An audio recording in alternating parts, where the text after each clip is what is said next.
मित्रों नमस्कार, मैं आचार्य गोपाल दुप्रेती। मेरे YouTube चैनल में आपका हार्दिक स्वागत है, अभिनंदन है।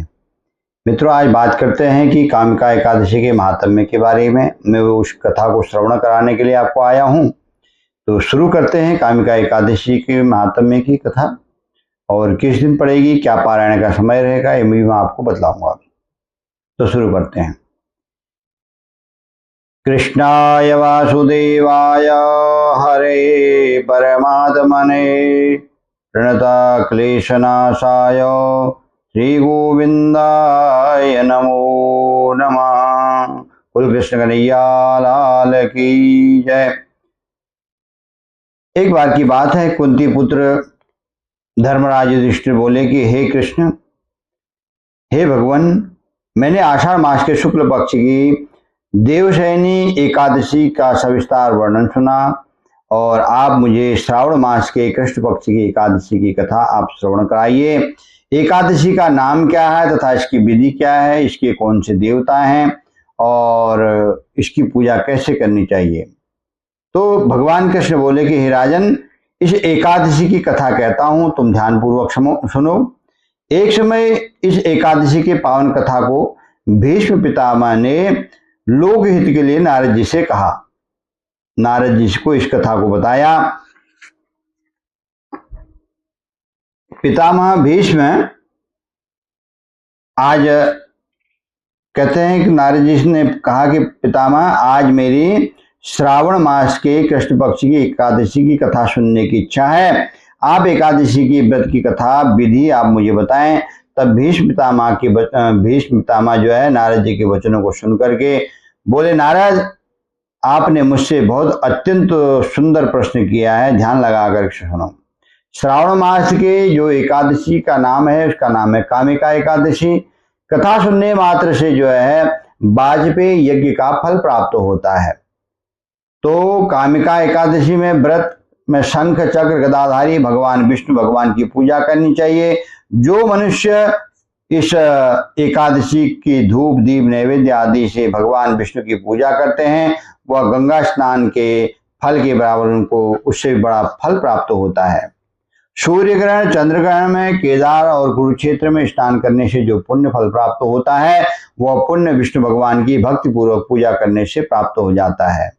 श्री विष्णु भगवान की पूजन का फल समुद्र और वन सहित पृथ्वी दान करने और सिंह राशि वाले को गोदावरी नदी में स्नान करने से जो फल प्राप्त होता है, उससे भी अधिक एकादशी के व्रत से होता है। व्यतिपात में गंडकी नदी में स्नान करने से जो फल मिलता है, वह फल भगवान की पूजा करने से मिलता है। संसार के भगवान की पूजा का सबसे अधिक फल है। भगवान की पूजा का फल श्रावण मास की एकादशी के है, वो कृष्ण पक्ष की सारी पूजा, आप कितनी भी पूजा कर लो, उसी के एकादशी का आप व्रत कर लो तो दोनों का फल बराबर है।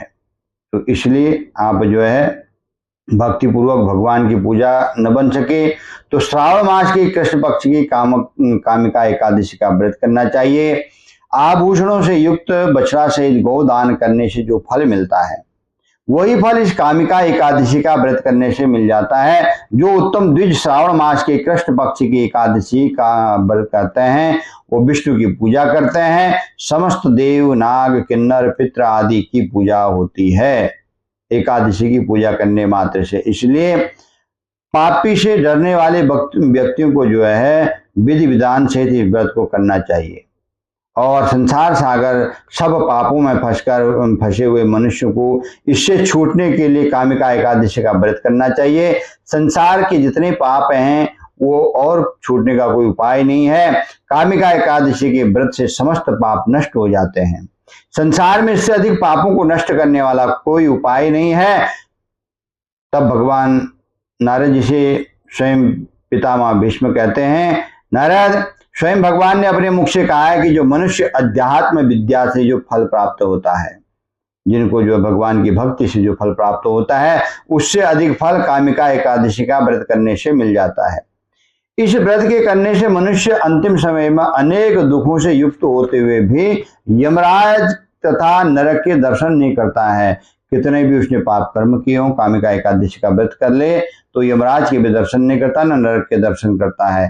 कामिका एकादशी के व्रत तथा रात्रि का जागरण जो मनुष्य कर लेता है तो कुयोनि में नहीं जाता है, उसको कुयोनि नहीं प्राप्त होती है, अंत में स्वर्ग लोक को चला जाता है। जो मनुष्य श्रावण मास के कृष्ण पक्ष की कामिका एकादशी को तुलसी से भक्ति पूर्वक भगवान विष्णु की पूजा करते हैं, वे संसार सागर में रहते हुए भी इस प्रकार अलग रहते हैं जिस प्रकार कमल पुष्प जल में रहता हुआ भी जल से अलग रहता है।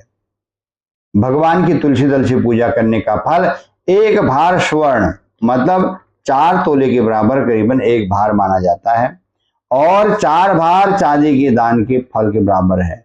तो इतना दान स्वर्ण और चांदी अब दान करते हैं, जो फल उसका दान करने से मिलता है वही फल आपको कामिका एकादशी का व्रत करने से मिल जाता है। तो श्री विष्णु भगवान को रत्न मोती मणि आदि आभूषणों की अपेक्षा तुलसी दल ज्यादा अधिक प्रसन्न है। जो मनुष्य भगवान की तुलसी दल से पूजा करते हैं उनके समस्त पाप नष्ट हो जाते हैं। तब भगवान कहते हैं, भीष्म पितामह कहते हैं कि हे नारद, मैं भगवान के अत्यंत प्रिय श्री तुलसी जी को नमस्कार करता हूँ। तुलसी के दर्शन मात्र से मनुष्य के समस्त पाप नष्ट हो जाते हैं और शरीर से अगर तुलसी को स्पर्श कर लो तो मनुष्य पवित्र हो जाता है। तुलसी को जल में स्नान करने से मनुष्य समस्त यम यातनाओं उसकी नष्ट हो जाती हैं। जो मनुष्य तुलसी जी को भक्ति पूर्वक भगवान के चरण कमलों में अर्पित करता है उसे मुक्ति मिलती है। जो मनुष्य इस कामिका एकादशी की रात्रि को जागरण करते हैं और दीप दान करते हैं, उनके पुण्यों को लिखने में चित्रगुप्त भी असमर्थ हो जाते हैं। जो मनुष्य एकादशी के दिन भगवान के सामने दीप जलाते हैं उनके पितृ स्वर्गलोक में अमृत पान करते हैं। यहाँ किया हुआ कर्म जो है वहां भी पितरों को भी सुख देता है। जो मनुष्य एकादशी के दिन भगवान विष्णु के सामने घी का या तेल का दीपक जलाते हैं उनको सूर्य लोक में सहस्त्रों दीपकों का प्रकाश मिलता है। प्रत्येक मनुष्य को इस एकादशी का व्रत अवश्य करना चाहिए। इस व्रत को करने से ब्रह्म हत्या ब्राह्मण हत्या आदि के समस्त पाप नष्ट हो जाते हैं और इस लोक में शुभ होकर के अंत में विष्णु लोक को जाते हैं। इस कामिका एकादशी के महात्म्य और श्रवण करने से भी मनुष्य जो है स्वर्ग लोक को जाता है। इसलिए अगर आप व्रत नहीं कर पाते हैं, श्रवण भी अगर आप कर लेते हैं उससे भी स्वर्ग लोक की प्राप्ति होती है। तो इसलिए सभी मित्रों से जो गृहस्थी है उनका व्रत जो है 9 तारीख रविवार के दिन पड़ेगा और 10 तारीख को प्रातः काल 5:54 से 7:54 का समय है। उस समय में आप व्रत का पारायण कर लें क्योंकि उसके बाद में त्रयोदशी तिथि लग जाएगी। त्रयोदशी तिथि में गृहस्थियों को पारायण करना वर्जित माना गया है और 10 तारीख को जो है वैष्णव की एकादशी होगी। तो आप जो भी एकादशी का व्रत करते हैं सभी गृहस्थियों को वैष्णवों को एकादशी के व्रत की बहुत बहुत शुभकामनाएं। मित्रों से यही प्रार्थना है कि लाइक करें, चैनल को सब्सक्राइब करें, शेयर करें, सपोर्ट करें। जय जय श्री राम।